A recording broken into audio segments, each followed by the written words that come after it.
And you're very welcome back to episode number 8 of our Ladies Gaelic Podcast here on FinalWhistle.ie. Just myself and Emma on the call this week for the podcast. Joanne has a busy schedule this week between work and dress fitting, so isn't available. And of course, back to action this weekend, so we can absolutely slate her on the podcast this week because she won't be on, Emma, anyway. So we'll get away with murder. We normally do it to your face anyway. It's all right. Yeah, that's true. That's true.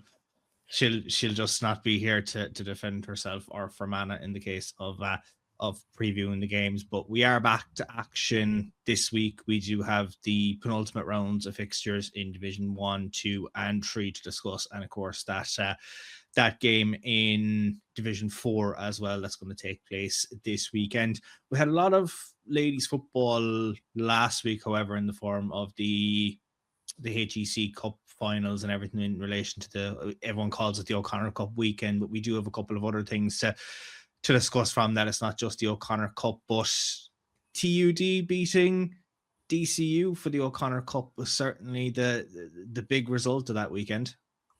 Yeah, history making for them and fair play to them. Kira Smith was unreal. She was unreal in the semi-final as well. And she just continued to bring that form into the game with her. They deserved it. I thought Niamh de Villy was very good for TU Dublin as well. But look here, it's with some of the girls probably last games playing college football before they graduate, things like that. So it's always an enjoyable weekend and somebody has to come out the winner, and it's good to see somebody different getting onto the trophy instead of the same names all the time. So yeah, fair play to TUW or TU Dublin. Nobody probably gave them a chance going against the Warhogs of DCU, but fair play. Yeah, and it was a very busy weekend, and there was so many, top quality players playing for their respective colleges at the weekend. Obviously, TUD winning that O'Connor Cup final, 12 points to 2-4, and then unfortunately for DCU, they lost the Giles Cup as well to UCD 2-7 to 1-9 in the end. Lots of very closely fought games there, but ATU Sligo winning the Lynch Cup 5-11 to 1-11. So not a great day for DCU being the hosts on the Sunday. And of all the finals they were in, they didn't pick up any silverware on the Friday. We had a load of other games as well. ATU Galway in the Moynihan Cup final defeating SETU Carlow 1-9 to 2-5. Then the Donaghy Cup final going the way of the Technological University of the Shannon Midwest, winning 3-11 to 5 points against University of Galway. Then Coventry, of course, winning that Lagan Cup final against DCU 2-16 to 8 points. And the HEC Cup final, a very entertaining game of football there between Queens and RCSI. Queens 5-11 and RCSI 6 goals to 5 points for them. Of course, the Royal College of Surgeons. Lots of entertaining football, and now it's the case that a lot of those intercounty players are going to be straight back into their respective teams now this weekend, preparing for the league campaign. Yeah, I think you jinxed DCU saying they're bound to get a trophy at some point there. We having so many teams involved, but like brilliant weekend. The girls will obviously last game, some of them playing colleges. Last time I maybe seeing some of the girls until they're either up against them as enemies at the county level over the rest of the season. But look, they would have went out, had a good piss up, enjoyed themselves, and then sure, look, St. Paddy's Day hit you too. So some of them could still be hanging to death, but it'll be quickly trying to get them refocused and hopefully there's no injuries from the weekend as well, whether it came from on the pitch or off the pitch and the shenanigans afterwards. But hopefully all the players that are meant to be out this weekend are available and injury free and able to go out and put a show on like we're used to. Yeah, and we had obviously the colleges. We also had the post primary school games as well. And when we recorded the podcast last week, we'd mentioned that senior C semi final between Tipperary Town, St. Anne's, and Loreto College Swords. Of course, the Tip side winning 6-5 to 11 points elsewhere on the Wednesday. We had Diarmuid Kearney defeating Coláiste by a single point, 115 to 114 in the Senior B semi-final. And elsewhere, of course, Ballyborough Community College defeating Calasanchez College Ardmore 415 to 1-9. Then on the Thursday, it was the Senior A semi-finals. St. Joseph's Secondary School Spanish Point 5-8 to Moe Community Schools 3-13. And then the other semi-final there saw Our Lady and St. Patrick's of Knock with a score of 5-5 to Coláiste Ballyclars 10 points.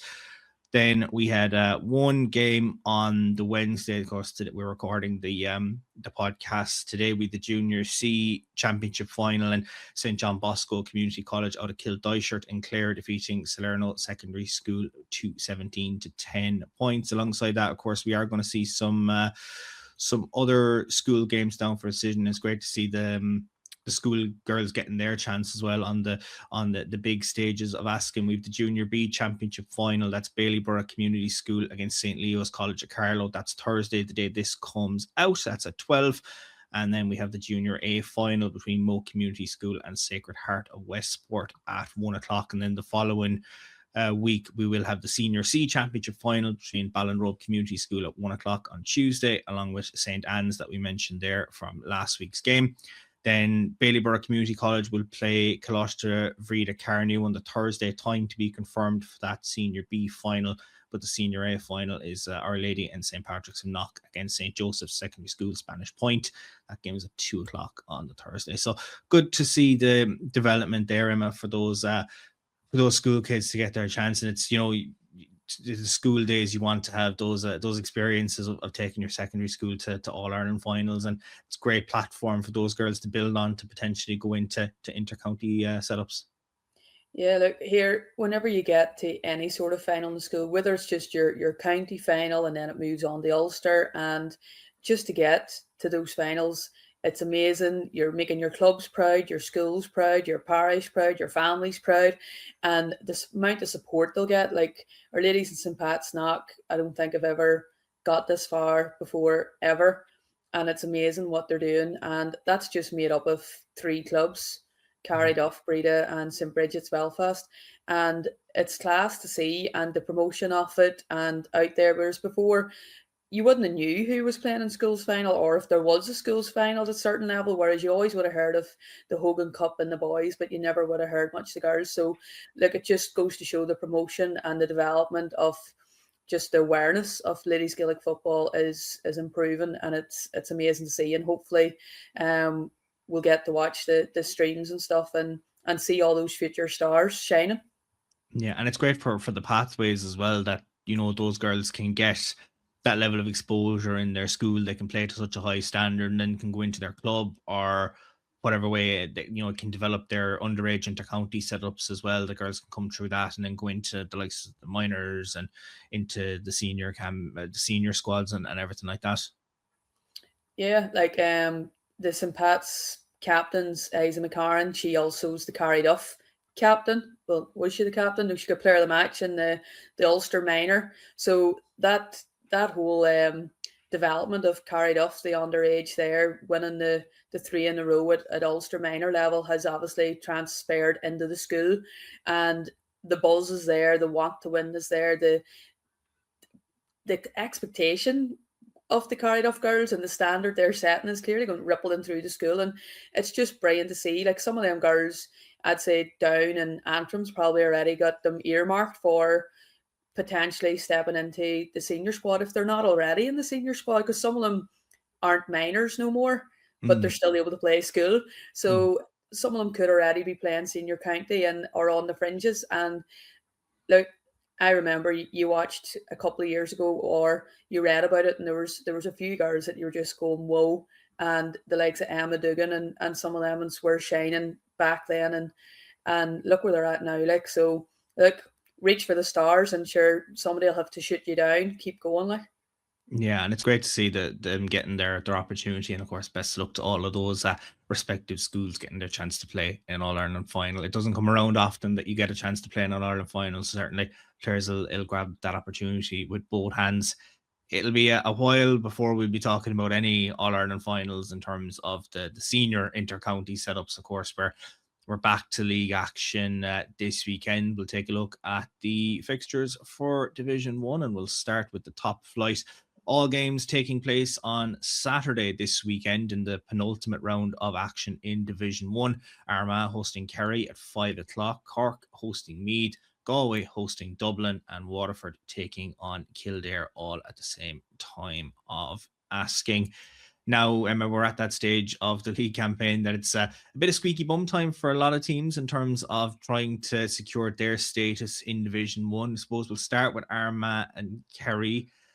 Defeat for Kerry can put them into a relegation fight. A victory kind of gives them that little bit of a breathing space, probably be enough to secure their status going into the last round of fixtures the following weekend.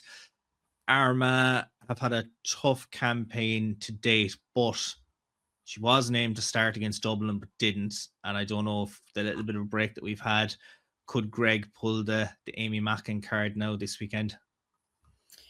Look, we'll never know until we see them out warming up. I could say till we see the team sheet, but as we know, the team sheet come out, and then she could be standing with a coat on the sideline. Look, they're doing the right thing. They're managing her. There is no point rushing her back for a game and then all of a sudden you possibly lose her for longer. And it's the same for any player that's coming back from injury. I think Greg's doing the right thing. Amy's doing the right thing. The physios are doing the right thing. Take your time and make sure you're 100% before you go in at the deep end and possibly then ruin the rest of the season. Championship is where Armagh's going to be focusing on. Yes, they want to win. They want to push on, but Kerry's coming up into their backyard. Silverbridge is a tough pitch to play in, and Armagh will no doubt have support out there to try and push the girls along. Kerry's not going to be an easy game at all. They know that it's going to come down to a game of jeopardy as well, that they need to get across the line. It's going to be a really good game, but you're hoping that the travelling maybe will take its toll on Kerry's legs until they get motoring. They haven't really been performing the way that they started off. I think that the loss of Kate Lynch has been pivotal for them. They're trying to figure out now who is going to be that man marker, the driving force from defence. And again, we've had a 2-week break. You don't know, but a lot of them girls could have been playing at the O'Connor Cup weekend. We don't know what shape a lot of people are in. So it's kind of like the first game of the season. We don't know the shape of some of these teams coming in. Some of the more experienced teams with the older squads, and I'm not being mean saying older, I just mean they're not playing college football, have probably been able to get a bit more work done, a bit more tactics done, possibly a friendly in, whereas all those teams, the likes of Mayo and stuff, that have had a very young team that majority are playing college football, probably struggled over the past couple of weeks to even get them out, because once there's no county games, you know rightly your college is going to be saying you're with us in prep for the weekend there. So it could just come down to what shape have they laid up the past 2 weeks? Because both teams have got the players that can do damage if they get the chance. Like, look, Kelly Mallon has been absolutely fantastic for Armagh to date, has really been their scorer in chief. And for Kerry, you've obviously Schiffer is going to be the one that a lot of Armagh players are going to have the eye on, is the likes of Clodagh McCambridge going to mark her. Or Danielle Leary, I think, could be the danger for Clodagh. Yeah, you've got Danielle as well. Now, I know on the same day of asking, there is Camogie on, and Danielle has, gone for Jules this year, but I think football will take precedence this weekend, so she'll probably be in Armagh as opposed to being in Derry for this weekend. But she's definitely one that they'll have to watch. But equally, like, both teams will have those players. Obviously, Kerry missing Caught Lynch in the defence. The defence has been a bit changed for the league campaign, and it's not just Kelly Mallon that Armagh have, and it's not just the two girls that Kerry have in their attack. So there is those little narratives and subplots with the way that the teams can line out, that both teams have the strength and depth to try and get them over the line. I don't know if you'll tip Kerry or whether you tip Armagh being at home to try and get that result.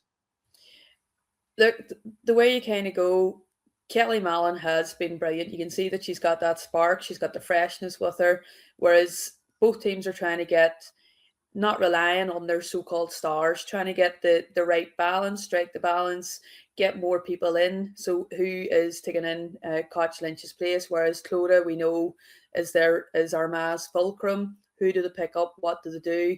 Is Caroline going to start in around the full forward line? What their tactics are going to be? The weather could play a big part as well. I think it's to be dry up here from Thursday on. Whether it makes a big difference, the wind could play the difference in the 2-pointers, because we know Caroline O'Hanlon can pull that trigger, Kelly Mallon, and a few others. So the weather could play a part in the game plan and the setup. But I think Armagh are due a big win, especially at home. So to me, I would probably be edging towards Armagh, because Greg's had 2 weeks to try and knock out those wee mistakes that they keep going back to when they're under the cosh, instead of just sticking to the plan. So to me, I'd probably go with Armagh.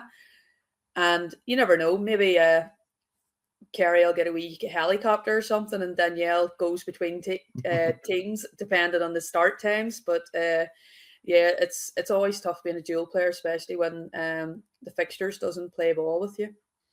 I was just looking at my Google Maps there, and it's about a 4-hour drive from Kerry to Silverbridge. So it's the case that it'll probably be early morning, stay that night, or else do you come up on the Friday, stay the night, you're ready for the Saturday, and then come down on the Saturday night? It's a late start, isn't it? So 5 o'clock. 5 o'clock, so I'd say they'll probably just get up and go in the morning, because it's a long time to wait about for an hotel. I'd say it's probably 5 o'clock on purpose, because to allow the travel time and get them settled in. So you're kind of in your normal routine. You get up, you go, you'll stop halfway up the road for your breakfast and whatever. If it had been a 1 o'clock start, then you're going, well, Kerry's coming up early and they're staying over, and then it's to get them up the road again. But I'd say they could be staying up on the Saturday night, because they're not going to want to travel home at 6:30, 7 o'clock, whatever it may be. So, yeah. That's another little narrative in itself, with the whole travel and getting up, because it's whatever time. Do you leave at like 10 or 11 o'clock in the morning down here to go up for his Armagh, and we might leave 2 hours before it, and we'll get there in plenty of time, and all that, as I talk like a true Kerry man and worrying about travel. But we'll move to Cork hosting Meath. Look, Cork have been the story of Division 1 this year. The team that were tipped by many to be relegated out of the competition are the team sitting top of the table, unbeaten going into this. You'd imagine a win this weekend will be enough to see them into a league final, if they're not already there at the moment. Meath, coming in off the back of that defeat to Kildare, can still stake their own claim going into the last 2 games of the league campaign for a league final as well. But Cork, with that form behind them, Emma, they're looking very, very strong at the moment. Yeah, but we'll have to remember it's 3 points for a win, and you've Galway's in 12 points, Waterford's in 9 points. So if Waterford get 2 wins and Cork don't get a result over the next 2 games, it could oust them out. So Cork's going to want to win, or at least get 1 point on the board against Meath, in order to hopefully stay in round there. Because to me, Galway are hot at the minute, and their bench, any other team would be going, Jesus, give us that bench and we'll start them all day long. So it's going to be interesting. Meath have been hit or miss. At times you're going, right, okay, with the way that they've been playing, they're not going to win that game. The next thing, they'll win it, and then the games you expect them to win, they don't win. So they've been really, really hot and cold this year. So it's probably a game that you're going, oh, well, you'd expect Cork to win, and the next thing Meath will beat them. So, but again, it's down in Cork's home patch. They seem to be loving playing at home games this year. So it's another one that you're just going, it's in MTU. Some of them's probably well used to playing there, and they'll want to get points on the board just to try to put pressure on other teams to get there. But as we always said, it's all good saying, oh, well, nobody expect them to get there. But now they're going to expect to get to the final. There's no point saying, oh, we want to prove everybody wrong and stay up. Now we want to prove everybody wrong and get to the bloody final and go at it. Like, so I would fancy Cork, because here somebody has to stop them. So just, their tails are up, let them go at it and let's see what they can do. They're safe no matter what. So go for it. Yeah, well, from that perspective as well, like Meath will want to get a win just to, I suppose, finish the campaign on a high note. To be fair, mathematically, they still can get there. It's just they need a bit of luck to get there. But look, they're not going to go all the way down to Cork and just be like, look, we're just going to go down and we're going to lose. They want to make a statement and be the first team that's beat Cork in the league campaign. Will definitely be a point to prove. Yeah, and the other way you look at it is, if the other results go against Meath and they don't get some sort of result against Cork, that game against Armagh in the last week could be massive for both teams. So they're going to want to get something on the board. So this week and next week is vital for both teams. You don't want to be going to the last game going, we really, really have to win this and hope all the results go our way. It's in your own hands. Go out and win it. And then it's in your hands again for the last week. So look, it's all of us neutrals. I'm saying all of us neutrals. You're obviously not a neutral because you're like, oh, but for the neutral, it's brilliant to see how actual close it is and how things could swing and all that stuff.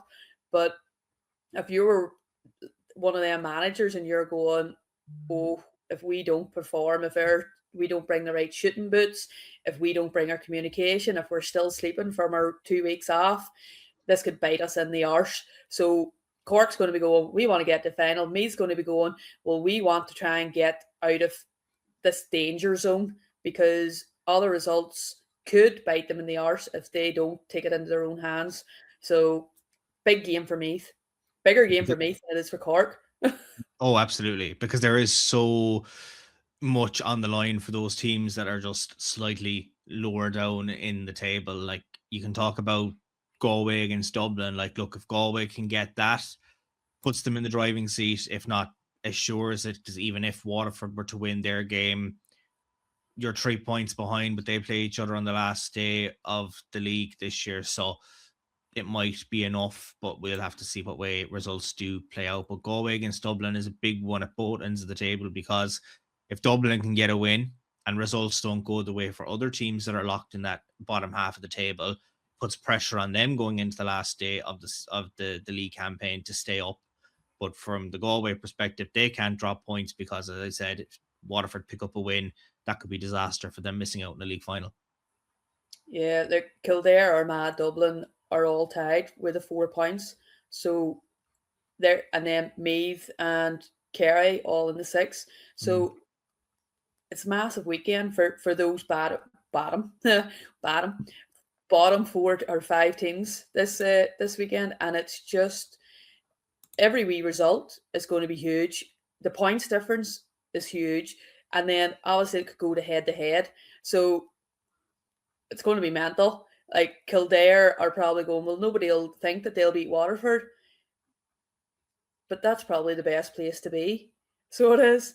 That would be what I'd be writing up on the board. Everybody doesn't expect this. Can we actually go out and do that? And Waterford will be just thinking, do you know what it is? We had a good start. We fell away a bit to the wayside, but we still have a chance here to get to our first final in I don't know how many years at Division 1. So to them, their dream's still alive. Kildare, they're fighting for their lives. And do you know the one thing that I loved about Kildare the past 2 or 3 years? They are the most dogged, tenacious wee team that don't know when to lie down and roll over. And that is going to come to the forefront this weekend and next weekend. The resilience that they're going to have built over those hard, tough games is going to be night and day to some of the results. And look, come Saturday night at 7 o'clock, we could be looking going, holy shit, we didn't see that coming.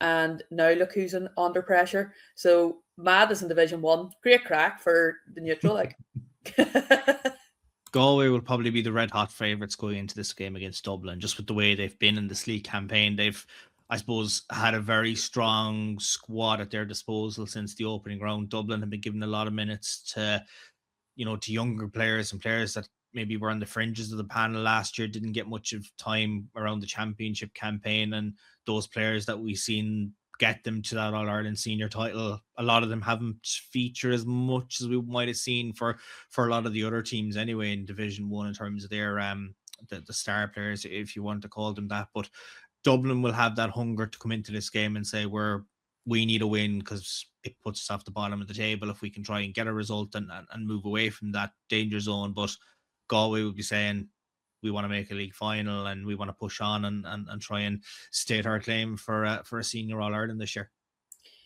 Galway probably red hot for the Division 1 title as well as the All Ireland, simply being, look at that bench. Any other team would be going, they would be starting no matter where they were, what they were doing, whatever. And they're bringing on the Ward sisters, Olivia de Villy, Lindsay Noon, all them ones, and you're going, what? Like, imagine you're the defender and you've just got rid of somebody, and the next thing Olivia comes on, and she's an Energizer bunny as it is. Then you have Siobhan, who's just won the Player of the Club Player of the Year award, and then you have Niamh that's just won the O'Connor Cup. So just they're just going, do you know what it is? We're on a buzz, we're loving our football, and it's rubbing off on the whole Galway squad, because why? They're biting at our arses looking their jersey back, and we're keeping them out, and it's brilliant. And then you're going to Dublin going, right, they have bred a lot of girls over the league, but it's still in their hands to stay there. And you're just going, right, Orla Nolan has been class, inspirational for the Dublin the past couple of games. Some things just weren't going their way, and you always just go, it's because they don't have the experienced girls. Now they do. You have the likes of Carla, Orla, and a couple of other girls filtering in through that. You're just going, nobody expected them probably to get a draw at Armagh were kicking themselves not to sneak the win. And it kind of just shows the game can twist and turn so much that they'll turn up. As I said, they've nothing to lose. Galway is sitting high and mighty, nothing to lose. So just go and throw the kitchen sink at them, because it's in your hands. You have 2 games to save your Division 1 status. Go at it. And then see those tough games. It's better playing tough games than easy games. So you're hoping that that'll stand to it. Although I'm saying that, I don't know if I would want to be marking all those Galway forwards before they bring on the rest. Yeah, like Andrea Trill, like she's just having the crack. And then the other girls, Leanne Cole, I don't know. Dublin girls are probably getting all these video clips and whatever, but it's just you can't stop that running play, because they know where they're going, they know their runs. It's just, and the new rules, it's going to leave some people very open, and you can't really drop back as much as you wanted. You can only fill so much space, and the Galway forwards movement know how to move the defenders and create the space. So it's going to be a learn as you go type of day for the Dublin backs. But yeah, nothing to lose. No, but when you have Andrea Trill, Leanne Cohen, and Roisin Leonard at your disposal, like they're 3 of the most informed forwards in the country at the moment, and they're in the same full forward line. So for any full back line, it's going to be a very interesting day out for Dublin. But with the break, we don't know. We don't have a team sheet at our disposal yet to see what Dublin are going to play on Saturday. But it'll be interesting to see whether we'll see more of those well-known faces back in the Dublin setup for this game against Galway, or whether they'll go with the same kind of 15 or so players that we've seen from the opening round of the league campaign. But that brings us to the last game. Of course, you mentioned Kildare. Kildare making the trip down to take on Waterford. A bit like Dublin, they need a result here to try and secure their safety for another year in Division 1, whether it's Waterford are trying to stake their own claim. And as you said, like Kildare are such a dogged team, and they're going to need to be against a very, very tough Waterford side that are really hitting fine form in the Division 1 campaign this year. Yeah, and I think it's Waterford's last home game as well. Mm-hmm. So they're going to want to put on a performance at home. Simply being they've had such a good year, and they have a good support. Like they've support following them all around the country because they are in such good vein of form. But like you can't look past Waterford. It's hard because Emma Murray is just she's just an engine, and she'll pop up wherever she wants.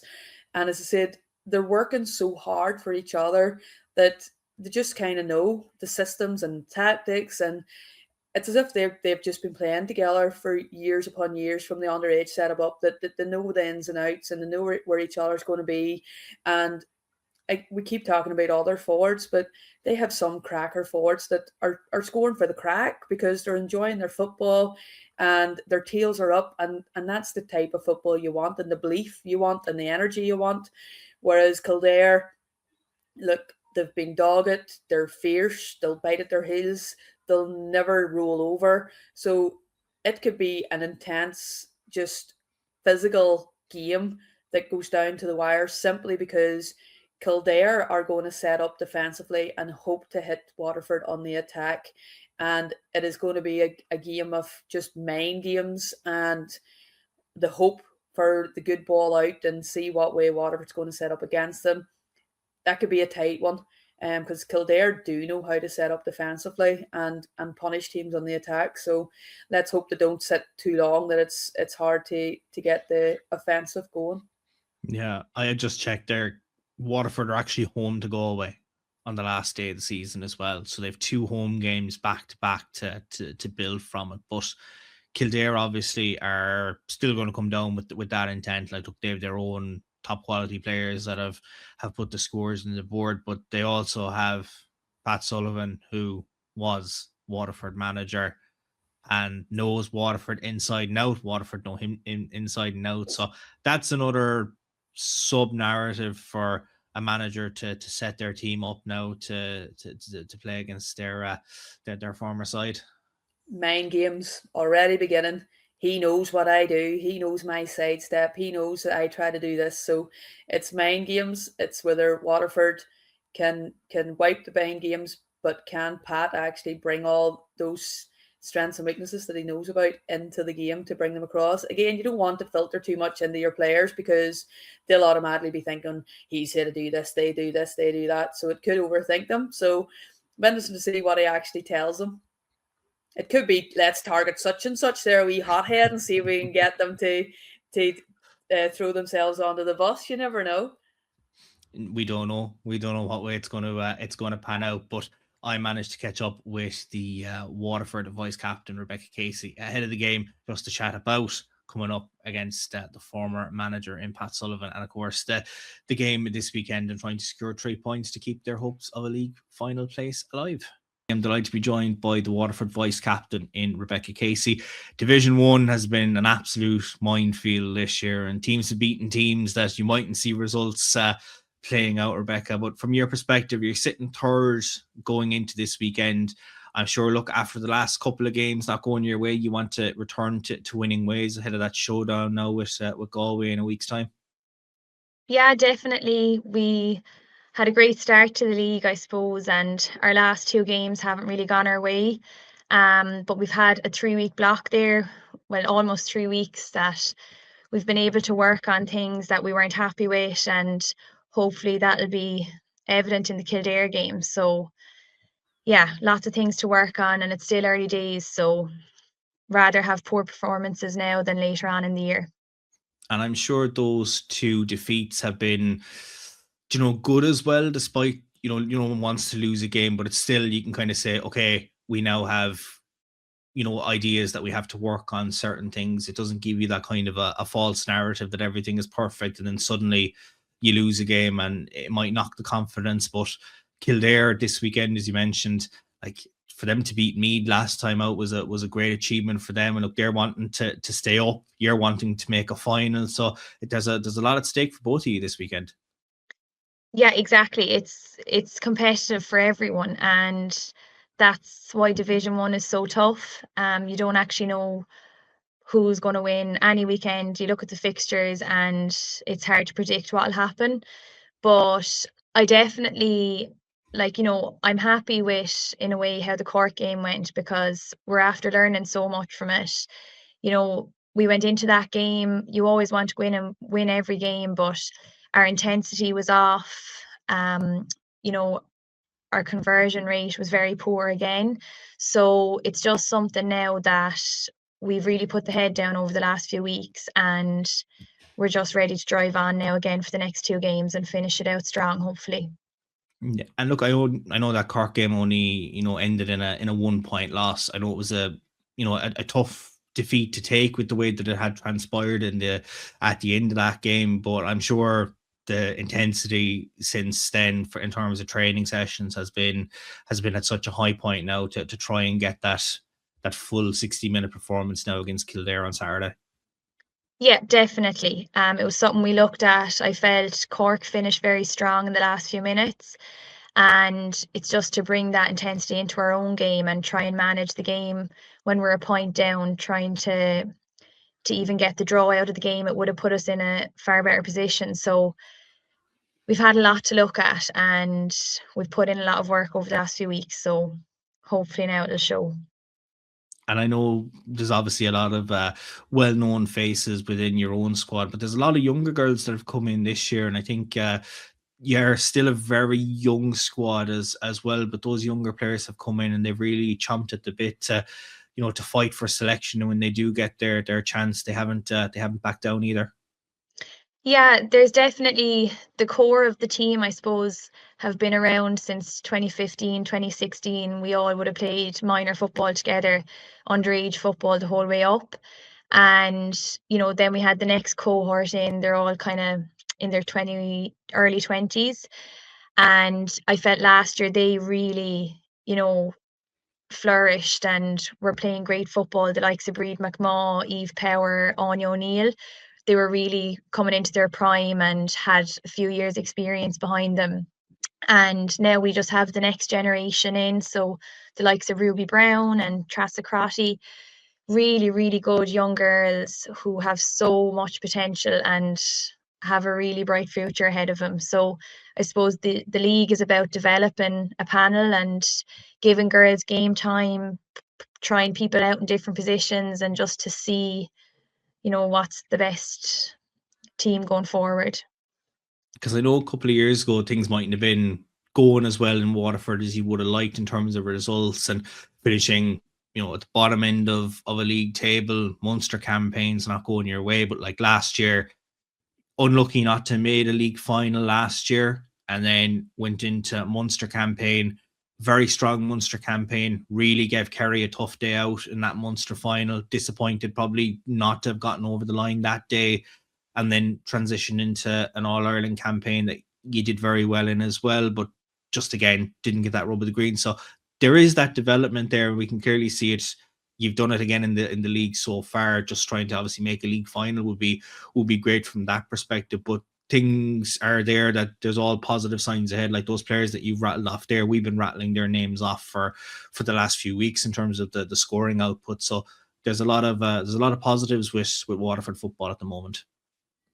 Yeah, definitely. And, you know, teams often fluctuate. You know, we would have been going really well, say in 2019, would have won Division 2 league final and went on then to get to a Munster final that year. But we lost a lot of players after that. You know, Michelle Ryan and Maria Delahunty, a lot of our older, you know, leaders were retiring, and it took us a while to kind of drive on from that. And, you know, it's mad to see how long it takes to build it up again. And definitely the older I'm getting, the more I appreciate, you know, how little time you have. The seasons just go so quick. And if you actually don't just go out and try and take it game by game, the season just passes you by. So definitely now the next 2 games, we're going to take them week by week, and hopefully then it'll be a positive outcome at the end, because last year we fell short in the Munster final. I think we were actually ahead up until like the 56th minute, and it was definitely a defeat that we found very hard to stomach. So we want to drive on now this year again. I'm sure you'd love if Dublin did you a favour this weekend and got a result against Galway, because that would make things a lot interesting if you can get a result against Kildare. But as you said, it is that game-by-game mentality. I'm sure since round one, you've kind of just said, right, here's our first game. Now we'll worry about the second game. And I know the results had been really, really well up to that point, and things had developed really well for you guys. But I'm sure, look, it's been all eyes on Kildare since the break, and you'll play Kildare on Saturday. And once that game is over, it's all eyes on Galway then for the following weekend. Yeah, exactly. And we know that Pat Sullivan will have the girls ready. Like, we don't underestimate Kildare at all. We know they'll be fine-tuned and they'll have a lot of work done and a lot of games analysed, and they'll be ready for us, so they're fighting relegation and we want to hopefully progress. So it's going to be a really, really competitive game. What's it like when you're going into a game against a former manager? I suppose it's definitely interesting because we know how organised Pat will be, and we know that he'll have serious work put in. He's an excellent manager. So, we know there'll be no stone left unturned. So I suppose it's just to focus on our own game and not underestimate them, because that's the biggest thing. Sometimes people get carried away in the league and they underestimate teams. So it's definitely to just focus on what we know we can do and not get too complacent. Absolutely, because look, as we've said, like Division 1 this year has been just crazy competitive. Like the results have been interesting, and God only knows what results are going to come up from round 6 this weekend, because from where you are, like, you want those points to get up there. And I suppose if it's another slip up, it's going to be a disappointment for you guys, but it's all about putting in that performance now and getting that result. So we'll have to see what way that develops. But thanks, Rebecca, for coming on the Ladies Gaelic podcast this week, and the best of luck for Saturday. Thanks very much. So here's what the fixture list again looks like for the weekend. Of course, Armagh hosting Kerry at 5 o'clock, Cork hosting Meath at 5 o'clock, Galway and Dublin at the same time, and Waterford and Kildare all at the same time of asking on Saturday. And then the league table, as we've spoken about, is an intriguing one. Cork, of course, top of the pile on 13 points, with Galway in second on 12, Waterford third on 9. Then Kerry and Meath only separated by score difference, and at that, they're both on the same score difference on 6 points apiece in terms of 4th and 5th place in the table. Kildare in 6th on 4, and then it's the same with Armagh and Dublin as well. So any dropped points this weekend for any of those sides can prove crucial in that respect. We'll move, Emma, into Division 2. Here's the Division 2 fixtures this weekend. Tipperary taking on Donegal kicks us off on Sunday at 1 o'clock. Then Monaghan take on Wexford at home at 2. And then Tyrone host Cavan and all Ulster clash, while Westmeath take on Mayo at home at the same time of asking in that respect. We'll start with the early game and we'll move our way through those fixtures, Emma. Donegal in second place with 12 points, and then you have a Tipperary side that a win for them can definitely ensure that they don't drop into the relegation zone in the last couple of games, but a loss for them could invite the likes of a Westmeath to get a result and put them under pressure going into the last game of the campaign.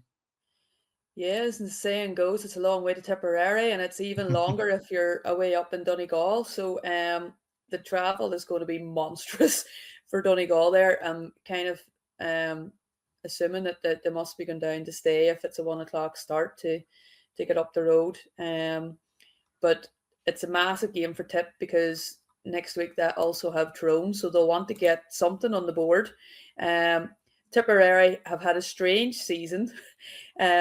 There was weeks that they were coming out and you were going, right, okay, they're firing. Like Emma Morrissey was having a brilliant O'Connor Cup. Now hopefully our focus is straight back on Tip and she's ready to go at it. Donegal have been firing. There are a lot of young ones coming through, the likes of Roisin Rogers and Blanid McLaughlin and that have been standing up and been counted. But Tip were unlucky in a couple of games when they locked up shop and they just forgot to let the reins go that wee bit earlier, and they would have caught a couple of teams. So again, 2-week break, travelling the whole way to Tipperary. The pressure's on Tip. Home game, Donegal and their donkey track. I'd be pushing towards Tip in this one, although Donegal, we know rightly James will have them well tuned in and stuff, but I think Tip have handled pressure over the past couple of years that they should be able to handle this one. Should.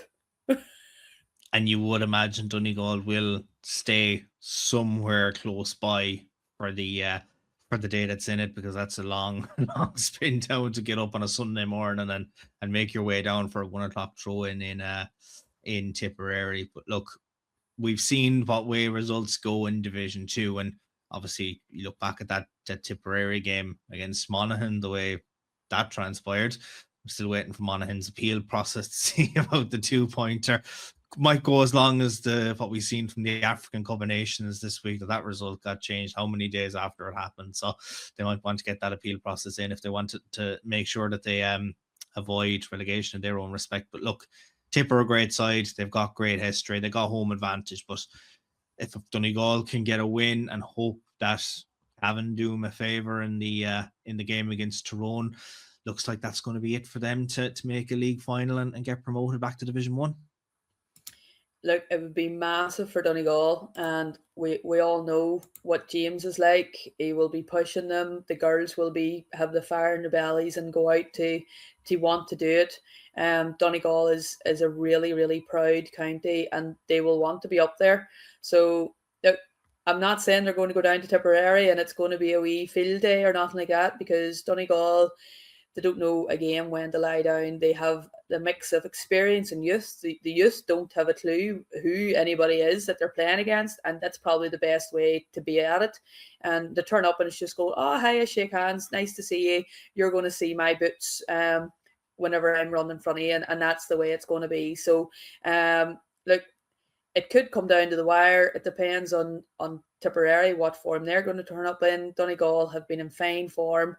Again, we didn't expect them probably to beat Tyrone that time in their own back door. So, look, it's been a strange one. Cavan, I think, is the team that everybody is probably more shocked at this year than Donegal. But it's looking great for the Ulster counties now, having three in the top three being the Ulster. They hopefully get at least one of them up to Division 1. But Tip, as I said, have built resilience over the years, so they're not going to roll over.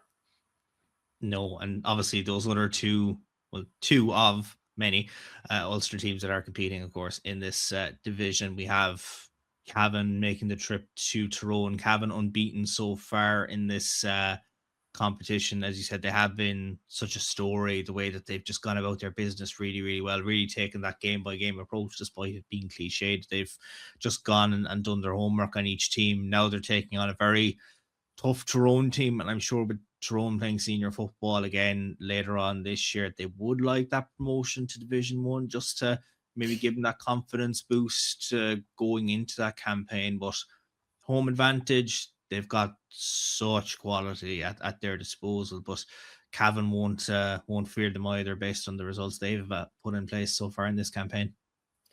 Like, every team wants to be in Division 1, so we can't say one team won it more than the other. Cavan will be travelling to Tyrone and just saying, do you know what? We've done our homework. We know what you have. Yeah, Tyrone have had probably a more settled squad. They've just kind of carried on from last year's All-Ireland final, and the Donegal game was a blip apparently, and they're pushing on. But Cavan have been unreal, as we've said a couple of times before.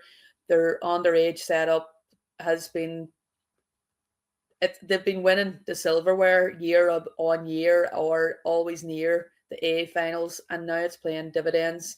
with some of those girls transitioning into the senior squad, and the likes of Aisling Sheridan, just their experience and know-how of now the professional setup from Australia, coming home and setting all that up, and the success of the Cavan club team winning the intermediate, junior, whatever it was, intermediate final.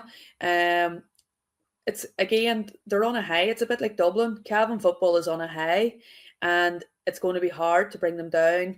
Confidence is something that, unless Tyrone are going to get in their faces and try and knock some of those girls like Ella Sheridan's confidence and have the likes of Maeve Corrigan up her arse the whole time to make sure she can't cause the problems, then they are going to cause a problem. Whereas Tyrone have 2 or 3, we know they're unreal footballers, Aoife Horsk, and you obviously have Sorha and Niamh O'Neill, and you have a few others that are coming in and scoring goals for fun as well. So Cavan are probably going, right, well, Tyrone have more of a spread of scorers and a spread of girls that when one person is off form, the other will step up, whereas Tyrone will be probably analysing the hell out of the last few games of Cavan to figure out who are these girls that we maybe didn't know about and how can we stop them.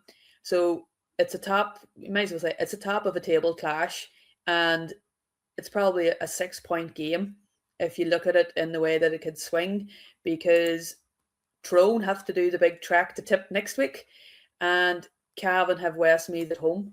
So Tyrone are the team that's probably going, do you know what it is? We need to get this on the board more, because if we have the donkey track to do next week to Tip, it puts added strain on the bodies as well. So it's going to be a really interesting game. So is confidence going to get it, or is the more settled team going to get it? So it could be tight. James will be loving it. Like, this is perfect for Donegal.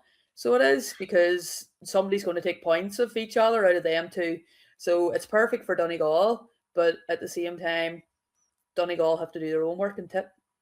Yeah, they have to do their work in Tipperary, and then they have a home game with Wexford to see out the campaign. Whereas like Tyrone do need points on the board to cut the gap to those other two sides and keep up with the pace of them. So yeah, that game is got so much narratives and subplots. It's one of, personally, I think it's probably going to be one of the games of the weekend.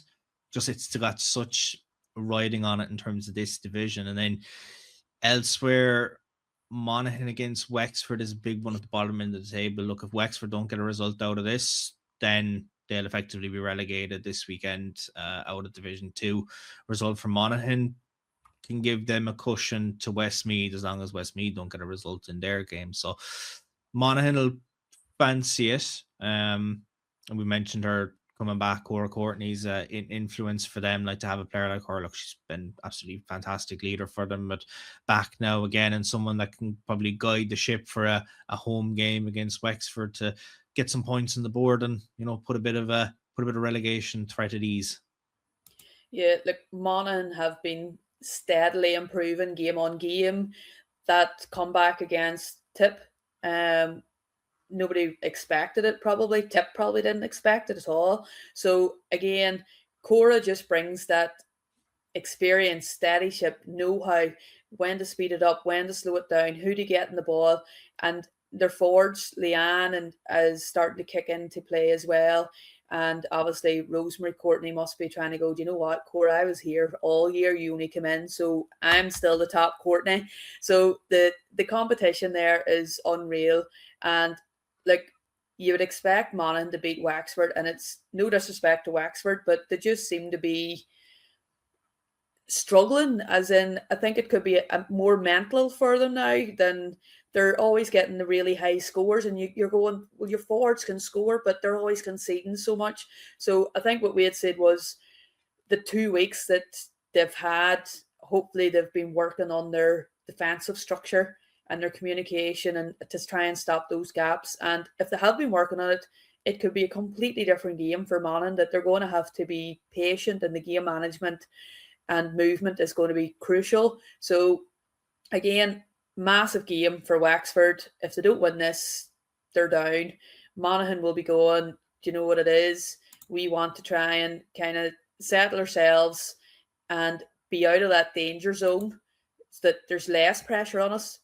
I'm not saying no pressure, less pressure for the last week, because it's away to Mayo, who isn't going to be a rollover.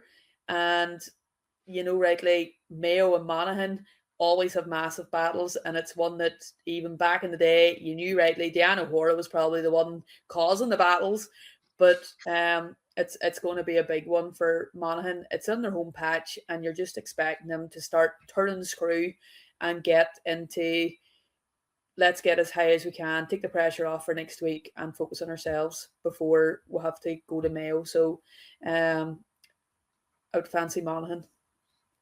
And Mayo themselves aren't out of the running just yet. Mathematically, they will need results to go in their favour as well. But if they can get a result and hope that the likes of Donegal and Tyrone fail to pick up points, that'll put them a point outside of the promotion places going into that last game of the campaign. So for them, it's going to be a very big game to go up to Westmeath and get a result. Westmeath themselves, if they can pull the rabbit out of the hat and get a result on home soil, that could strengthen their hopes for safety as well. There's a lot of what ifs with Division 2 this weekend, as is the case across the board with every other game across the divisions, but it's all about not so the what if and the what do and get a result. And for both sides, Emma, are going to need to put 3 points on the board this weekend, regardless of what way the table is going to look come Sunday afternoon.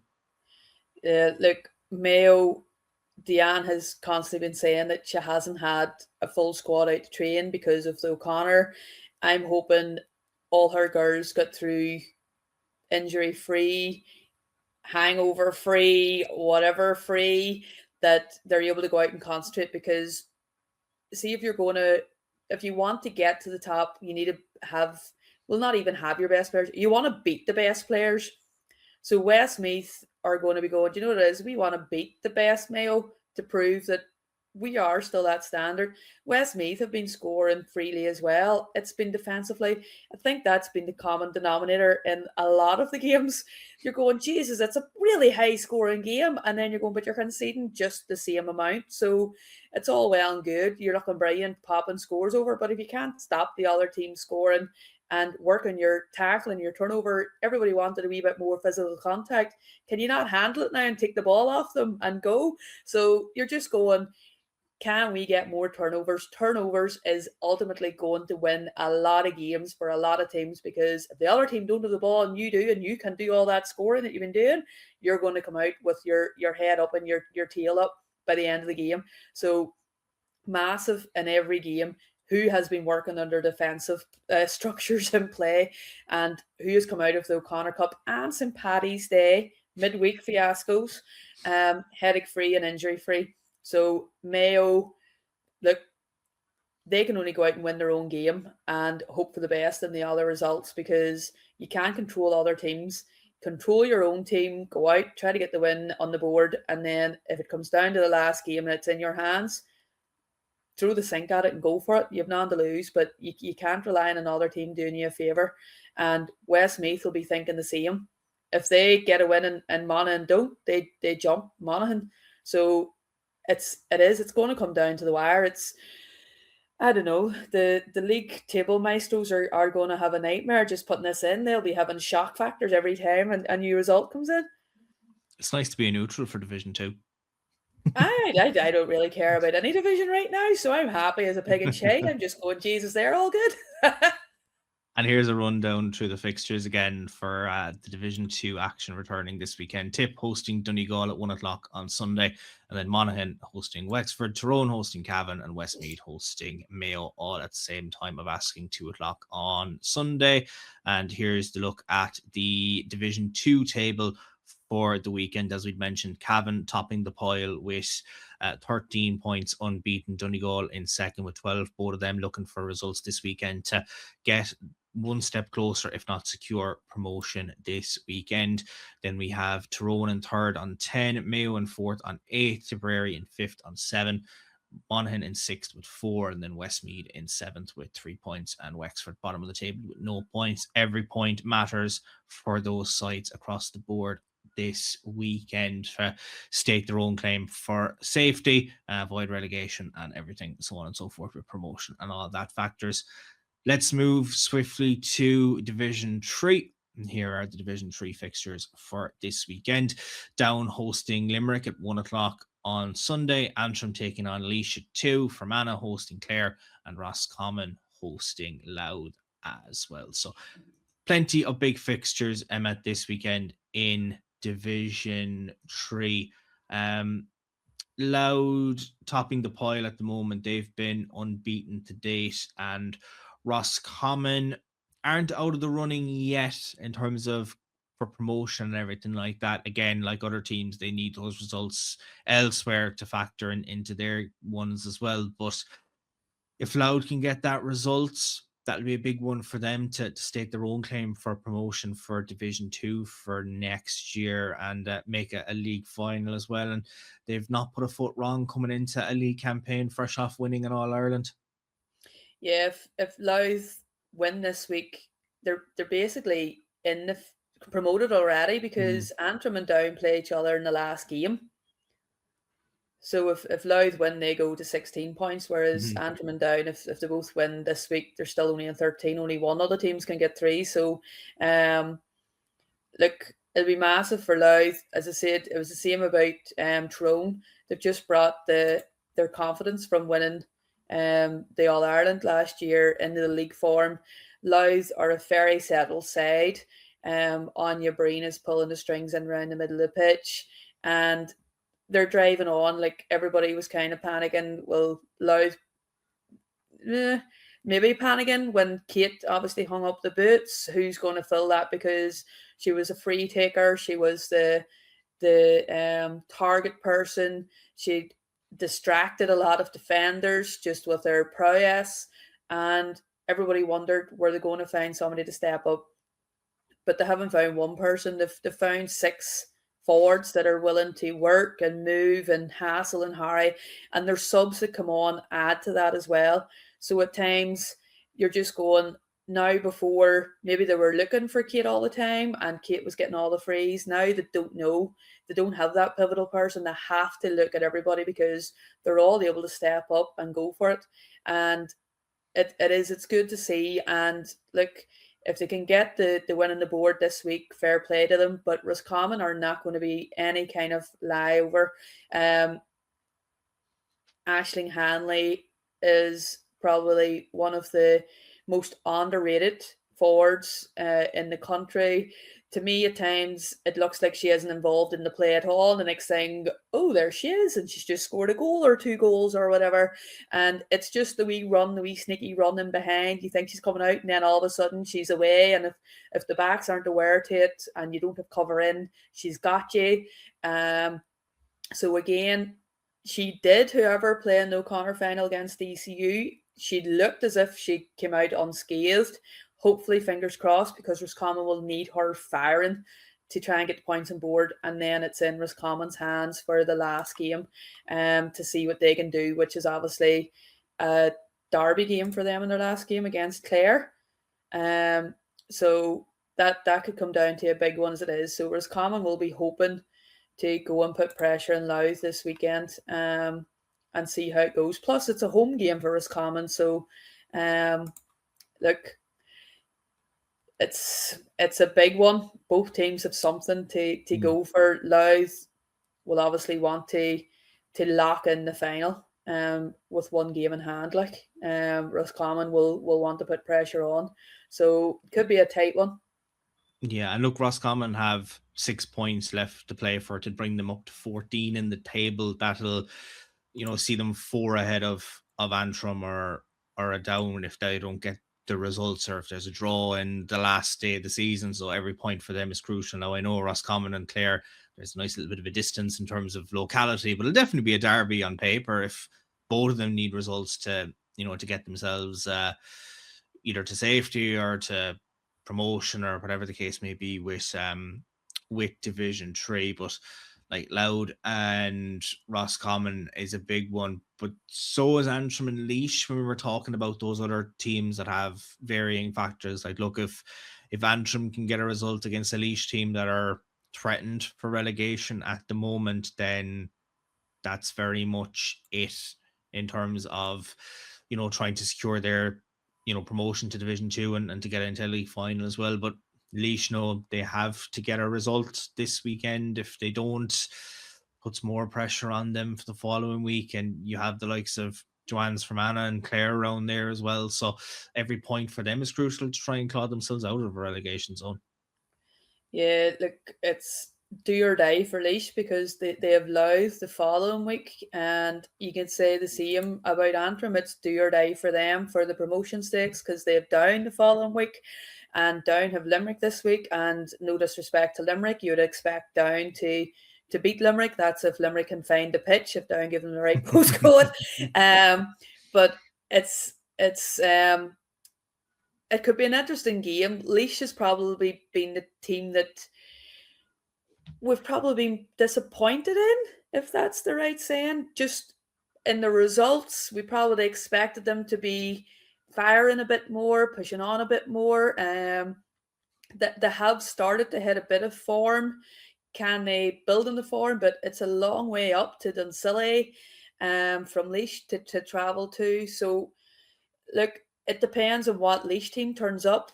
Antrim, if Laois don't turn up in form, Antrim could railroad them. And if they railroad them, then they'll be sitting on their 13 points going into the last game. You'd assume Down. Now let's hope it doesn't make an ass out of you and me, but you'd assume they would beat Limerick, that then it goes to the wire to that last game.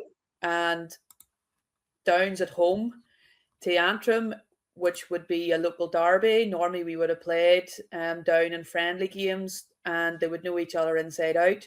So the pressure is on Antrim to get to that last game because of Down playing Limerick having to travel to Down.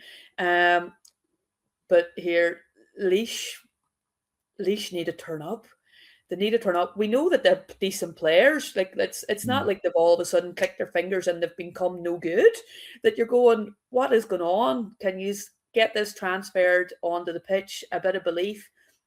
Get the monkey in the back. Like they're a top class team. Like, so you never know. It depends who turns up. But if they, as I said, if they don't, I would fancy Antrim to probably railroad them, and you never know if it comes down to points in the last at the end of the game. As you said, Roscommon could end up there with Down and Antrim. It could go to head to heads and points difference and whatever. So, look, massive game for Laois. Absolutely. And look, going on what you said there, like, I suppose a lot of people maybe thought that Laois would have the fire in the belly off the All-Ireland series last year, losing the All-Ireland Intermediate final, that you'd come back and immediately you kind of build off of it, but it just hasn't happened for them. We've just seen them not getting those results, and it's certainly been, I suppose, a sting in the tail for them to come into 2026 after a very positive 2025, and it's just not happened for them so far. But as you said, like, look, they need a result I suppose, the safety net, and Antrim will need the result for the hopes of their promotion. Because you look elsewhere, look, Limerick aren't relegated. I know they're bottom of the table with no points. They need the win this weekend to try and keep their hopes of survival alive. Look, they haven't won a game so far. Down at home, they look ferocious, but Limerick have everything on the line to go up and get that result. And maybe that's something for those younger players that are in this year. They've had a big amount of turnover in terms of the players they've lost. With the break, are we going to see some of those experienced players that they have come back? Have they nursed up there in any injuries that they've had that have seen them miss out on the campaign to date? But I think Down will fancy their chances, but Limerick can easily pull something out of the bag. We've seen with the performance that they put up against Clare, they're well able to play football.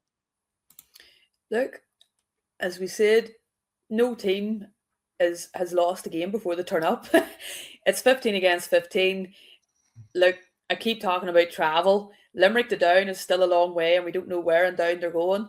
But they're young. They should be fearless. They've had a couple of trouncings at the start. They're starting to get a wee bit more level feeded. The manager obviously did a change, one game in. So I think at times we're being mean to Limerick, not taking into consideration everything they've kind of been through, with the change of manager, the loss of 4 or 5 of the more experienced girls.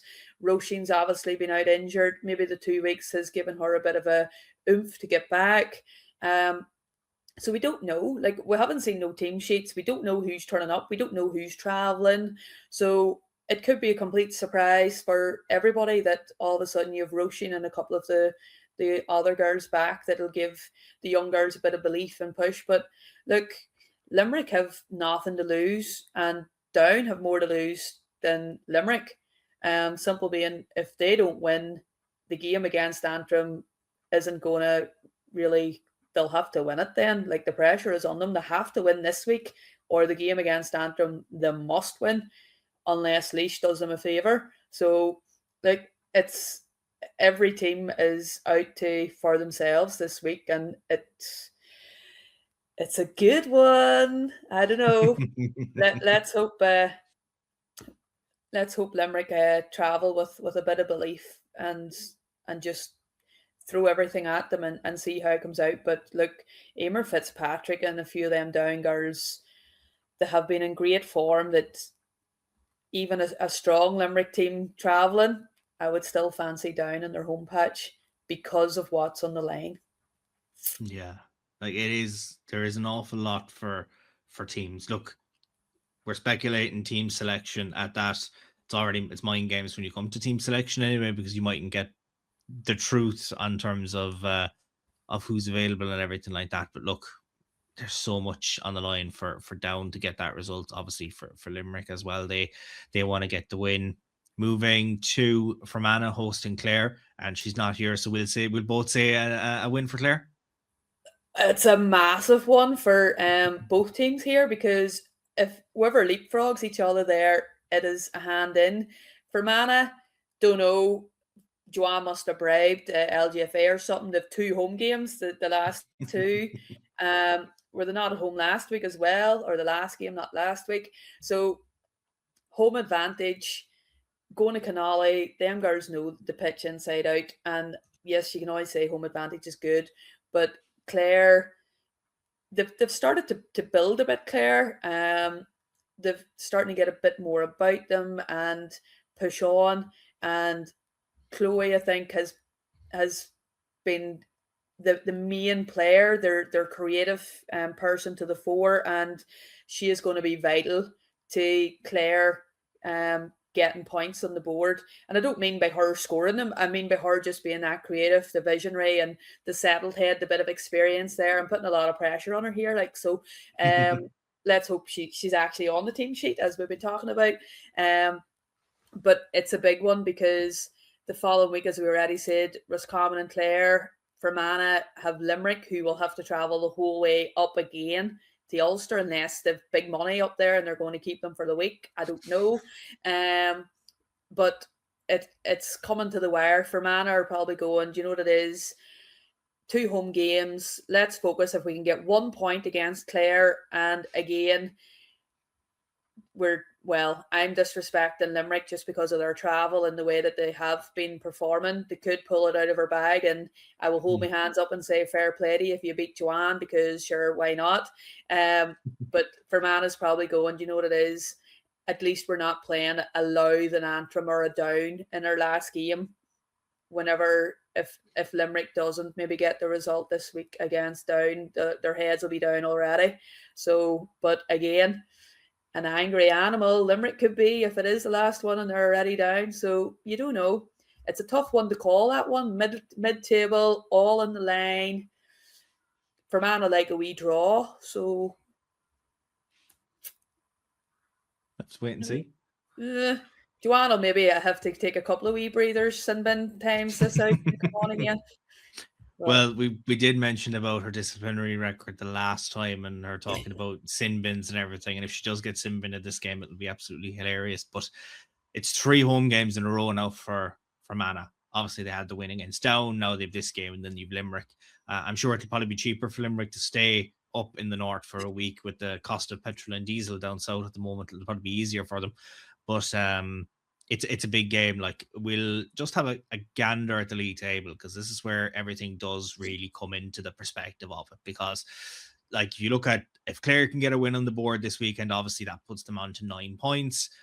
For Mana, if they manage to get the result, it'll put them on 8. Then you've obviously Laois and Limerick down there, and like if Down get the job done against Limerick this weekend, that's Limerick relegated going into a game against Fermanagh on the last day. So you'd be thinking, okay, look, that's where the Laois situation comes into it. If Laois can get a win against Antrim this weekend, that could put them out of the relegation zone, put Fermanagh into it, whereas Fermanagh then could get out of it the following weekend, as Laois have to go and take on Louth. So there's a lot of the what ifs and the probables and everything like that. So yeah, that is an awful lot of there will be a lot of maths having to be calculated, and thankfully we just put in the results and we get our league tables regurgitated. So it saves the headache of it. But here's what the fixture list again looks like for Division 3 this week. Down hosting Limerick at 1:00 on Sunday, Antrim hosting Laois at 2, and then Fermanagh taking on Clare, and Roscommon hosting Louth all at the same time of asking in there. So that's the penultimate rounds of divisions 1, 2, and 3. Now it's the game, the final, before the final, before the final, the game to get you out of hell or potentially keep you in hell, depending on how the results goes against Carlow, because here's the Division 4 fixture, just the sole fixture this weekend. Offaly hosting Longford in Division 4. And if you didn't know already, here's what the league table looks like in Division 4 at the moment. So Offaly are holding down the final spot for the Division 4 semi-finals. If they can get a result against Longford, be it whatever they can do to get the results, it will be enough for them to make the semi-final. Whereas Longford, if Longford can get that result, then it means that they will meet Carlow instead of Offaly in the semi-finals in Division 4 this year. Of course, both of them drawn against each other in the Junior Championship as well. So it's a nice little warm up for them before they meet in the championship action. But we spoke about, I suppose, Emma, in depth the last time we did the podcast, just when we had, I suppose we had that last round of Division 4 and both of them picked up a win. And Longford are a very strong team. Offaly are a very strong team. Maybe transition is the word we can use for Offaly. They've lost an awful lot of players. They've dropped down from intermediate football to junior. They've dropped down the divisions as well into Division 4. So for them, big game at home, try and get that result and secure a semi-final spot, be that and you're taking on Carlow, who are, unbeaten so far. So it's a reward, and then it's also not a reward when you have to play a final before a final. Look, as we said, get to the semi-final and anything can happen. Offaly, if they get the draw, they're through and score difference. So Longford will be dying for the win. Obviously, Offaly will want to be getting the win too, because you don't want to be getting into the last minute with a draw and all of a sudden there's somebody has stepped across the lane and all of a sudden it's a free kick for not having the right people up and stuff. But this is where all the main games comes into play, because it's going to be panic stations, it's going to be pandemonium, and they're just going, this is our final. And then whoever gets to it, they literally have a recovery session and one proper session to go, right, okay, now let's focus our minds on Carlow. What are we going to do? What's our plan? Because there is no point looking at, yes, the management team maybe already have put somebody in the background, let's do your homework on Carlow and have it sitting ready just in case, because there is such a quick turnaround to the semi-final. But the players will never know that, because we focus on what's ahead of us, and that's the way it is. Otherwise, you could get bit in the arse very, very easily. Offaly, as we have spoke about, they have some big girls that are very strong. They're direct running. A lot of them, you don't recognise the names because they're interchanging, they're coming in, they're coming out, they have a lot of transition, they have a lot of new girls that I'm looking at team list and going, well, they definitely weren't playing a couple of years ago. Whereas Longford last year, Antrim played them and did a couple of brilliant girls, but they just had no support around them. That they struggled then, that because all you had to do was eat that one girl up. She had nothing to offer, and you could see then the frustration coming out. They didn't have a big squad. They didn't just have the belief about them, the click about them. But this year, it's been steadily progressing. At the start, you were going, oh, is this going to be another year that they're just not going to click? Whereas now they're steadily progressing and they're getting that wee bit of confidence each time, and they're building and they're growing. As I keep saying, see all them tough games that you just inch a wee win from, whether it's a point or 2 points, you're going, we've just built that out. You've built the resilience, you've built the discipline, and the discipline is going to be massive in this game because Longford's missing their captain. All right, no, yep.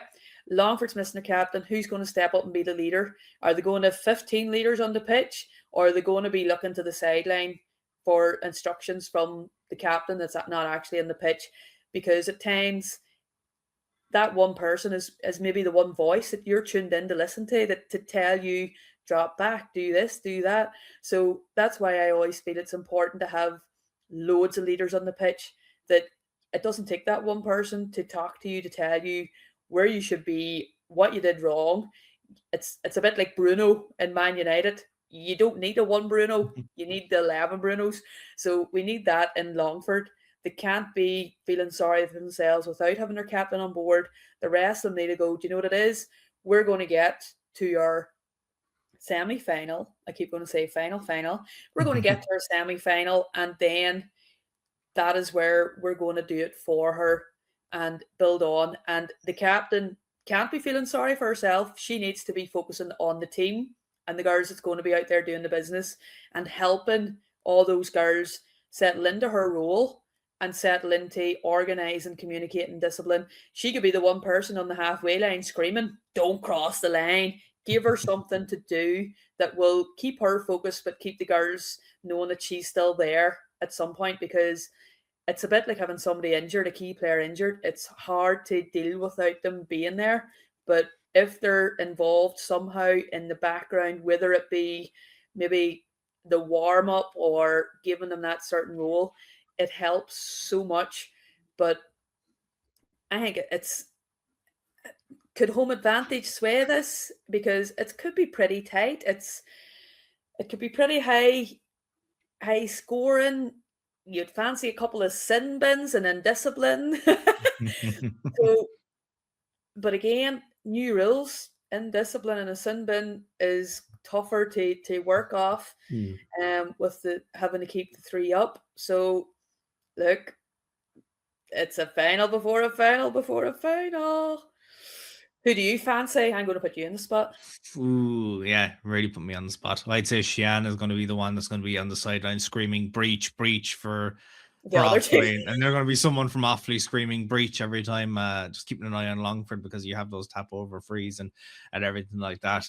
I think Longford were a team last year when we did the podcast for the junior championship that maybe we kind of put under the radar a bit. We're a team that we maybe didn't see as one of the front runners to get an All-Ireland semi-final. Proved us very much wrong in the way that they went about their business. So they are a team that know how to get the job done, but Offaly have home advantage.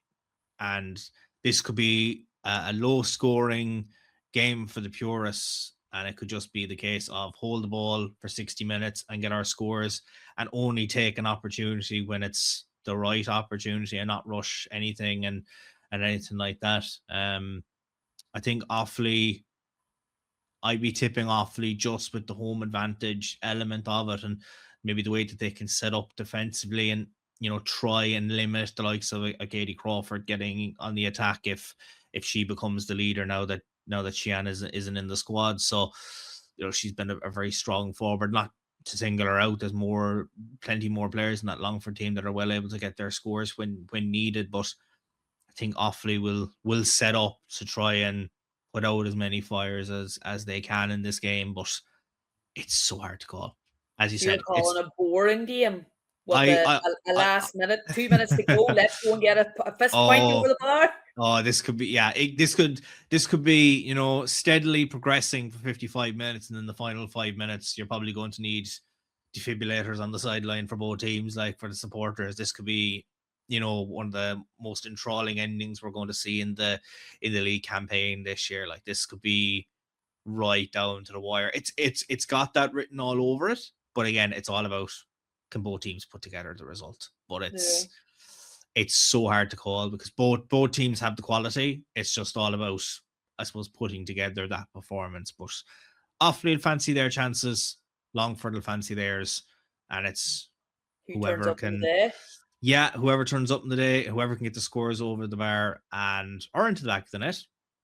We'll have to see what way things progress, but I'll be keeping a tight eye on this game on Sunday, that's for sure. It's definitely one of the key battles that we're going to see on at the weekend, but we'll have plenty to discuss, Emma, next week on the podcast, and hopefully Joanne joins us from the realm of her busy calendar at the moment. Hopefully we can get her back in to discuss that game against Clare, and whether she's in a relegation battle following week, or whether she'll be putting the feet up on the sideline and they're home and holes, and they will be in Division 3 next year. Will be Claire's going to be in shock. So she's going to be running around in her bride's dress on, just getting used to the hills or something. But like, who's that? Distraction there. Taking a break every few minutes with a sin bin. Yeah. So no, it could be a good one. You're hoping that it's just let them play, like, instead of the defensive football, just let them play and go out and see. But yeah, it's going to be an interesting last week if the results all go up the left this week. So, and we're only looking forward to it because we'll have plenty to discuss, and God only knows what way those league tables are going to look like come Saturday evening for Division 1, and of course Sunday evening for Divisions 2 and 3, and of course we'll know with Division 4 as well what way things will go out in terms of them. Of course, times and venues could be subject to change as well by the time Saturday rolls around and Sunday rolls around for those respective games. So keep an eye across the board for those details anyway. But hope you've enjoyed episode 8 of our Ladies Gaelic podcast here on FinalWhistle.ie. And my thanks to Emma for joining me this week to discuss all matters in the Lidl Ladies National Football League and a couple of other bits and pieces in between. And we'll catch you next week for plenty more action across the Ladies Gaelic football landscape to discuss here on FinalWhistle.ie.